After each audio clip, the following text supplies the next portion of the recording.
হয়েছে কি হয়েছে তোমার? কোনটা খাবে? দেখো এইটা খাবে, বায়না শুরু করেছে, মানে ট্রেনে উঠে এটা খাবে ওটা কি খাবে। এই গপু তাকাও, এ সোনা, ওইটা খাবে এইটা খাবে, এখানে খাবে, বল এগুলো খাওয়ানো যায়? আর কি খাবে তুমি? যা চলে গেল। কি খাবে বলো? কোনটা খাবে? সাদা ছেলেটা? দেখো আবার বল, চিড়ে ভাজা না ও খেতে পারবে, ওর জন্য একটা চিড়ে ভাজা নিয়ে নিবি।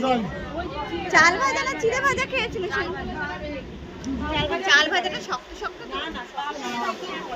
কোনটা খাবে? হ্যাঁ দাও। খাবে এটা খাবে, দাও। হ্যাঁ একটাই দাও। খাবে এটা খাবে? কি মজা দেখো, দুই ভাই মিলে দেখো। আরে বাবা, আর কিছু লাগে? বাদাম নিবি নাকি একটা দিদি? চানাচুর? এই দেখো দুই ভাই মিলে খাচ্ছে।